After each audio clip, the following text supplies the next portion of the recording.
An antifragile organization is one that not only withstands uncertainty and stressors, but actually thrives and benefits from them. The concept of antifragility was popularized by Nassim Nicholas Taleb in his book Antifragile, Things That Gain from Disorder. Antifragility goes beyond mere resilience, which is the ability to bounce back from shocks. It implies a capacity to improve and grow stronger in response to challenges. Number 7. Embrace uncertainty. Antifragile organizations do not fear uncertainty, they see it as an opportunity. They understand that the world is inherently uncertain, and they adapt their strategies accordingly. Instead of trying to predict the future, they focus on building systems and processes that can thrive in different scenarios. Embracing uncertainty is a fundamental principle of creating an antifragile organization, a concept popularized by Nassim Nicholas Taleb in his book Antifragile, Things That Gain from Disorder.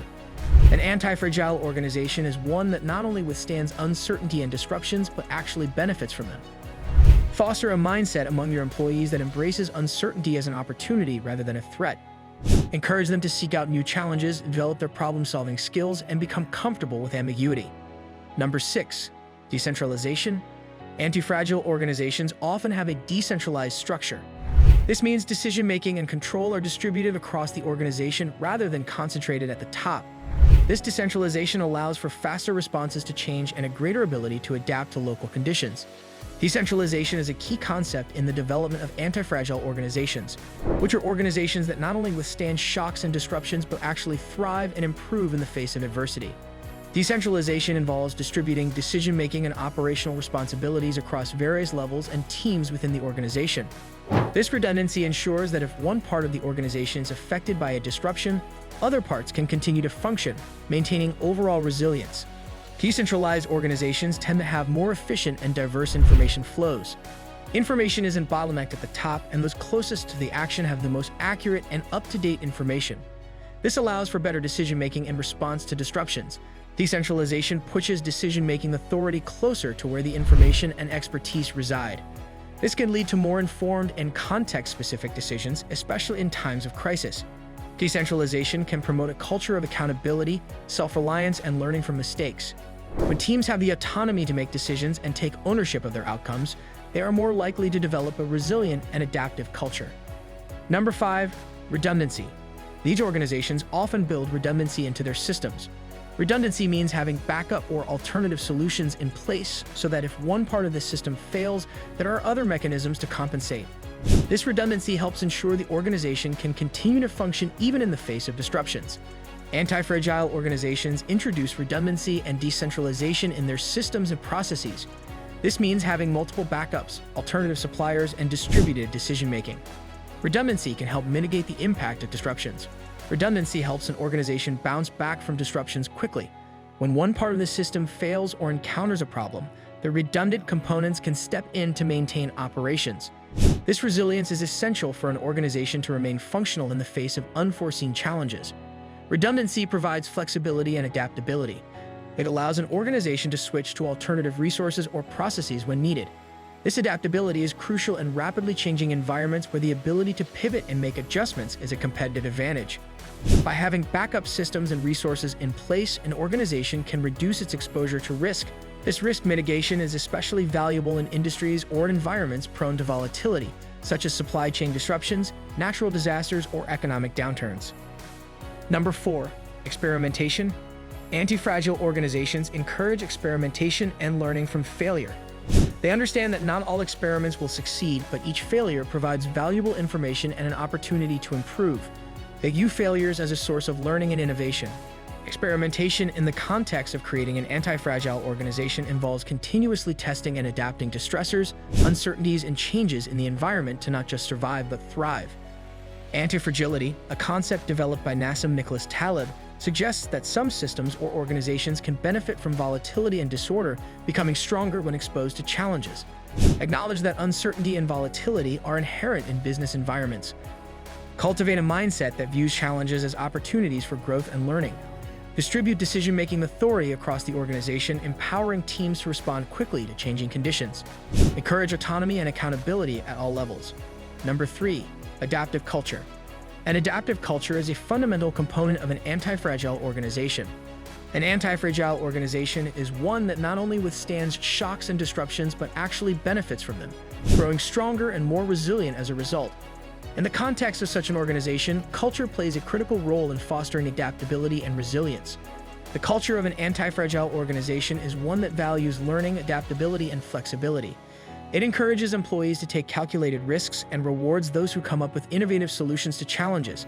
An adaptive culture encourages employees to embrace change rather than fear it.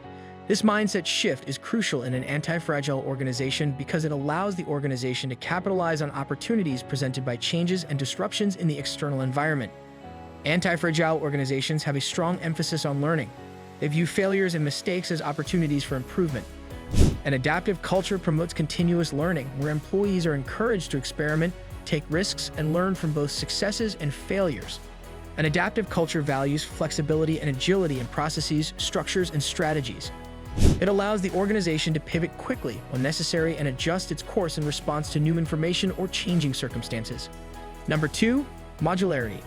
Modularity is a concept often associated with anti-fragile organizations, which are entities that thrive and become stronger in the face of volatility, uncertainty, and chaos. Antifragility, a term coined by Nassim Nicholas Taleb in his book Antifragile. Things that gain from disorder suggests that certain systems or organizations can benefit from shocks and disruptions rather than being harmed by them. Antifragile organizations often build their systems in a modular fashion. This means that different parts of the organization can operate independently and can be modified or replaced without disrupting the entire system. Modularity enhances flexibility and adaptability. Anti-fragile organizations often have a decentralized structure where different parts or units of the organization operate independently. These modules or units can adapt and evolve separately, reducing the risk of systemic failure if one part faces challenges. This decentralization allows for a rapid response to changing conditions. Modularity can introduce redundancy in various aspects of an organization. Redundancy helps ensure that if one module or component fails or experiences disruptions, other modules can continue functioning. This redundancy can be thought of as a form of insurance against unexpected events. Modularity is a key design principle in anti-fragile organizations. It allows them to embrace volatility and uncertainty by breaking down the organization into adaptable and resilient modules that can evolve independently. This decentralized and flexible structure enables them to not only survive disruptions, but also thrive and grow stronger in the face of adversity. Number 1, information flow. An anti-fragile organization is one that not only survives adversity and uncertainty, but thrives and becomes stronger through these challenges. The concept of antifragility was popularized by Nassim Nicholas Taleb in his book Antifragile, Things That Gain from Disorder. In the context of an anti-fragile organization, information flow plays a crucial role in enabling the organization to adapt and grow in response to stressors and changes. Anti-fragile organizations prioritize the flow of information. They ensure that relevant information reaches decision-makers quickly, enabling them to respond to changing circumstances rapidly. Anti-fragile organizations often have decentralized decision-making structures. Information flows freely across different levels and departments, allowing individuals and teams to make decisions based on local knowledge and expertise. This decentralization reduces bottlenecks and ensures that the organization can respond quickly to changing circumstances. Anti-fragile organizations intentionally build redundancy into their information systems. This means that critical information is not stored in a single location or controlled by a single person. Redundant information systems ensure that even if one source of information fails or becomes compromised, there are alternative sources available. Anti-fragile organizations establish feedback loops that continuously gather information from various sources, both internal and external. These feedback loops can take the form of regular meetings, surveys, data analytics, or other tools that help the organization understand its performance and the external environment. Anti-fragile organizations encourage experimentation and learning from failures. When information reveals that a particular approach is not working, the organization uses this feedback to adjust its strategies and tactics. This continuous learning process helps the organization become more resilient and adaptable over time. Leadership in anti-fragile organizations is adaptive and responsive. Leaders listen to the flow of information from various sources and make decisions that are aligned with the organization's goals and values. Do you think you'd enjoy it? Click the like button and subscribe to our channels for more videos.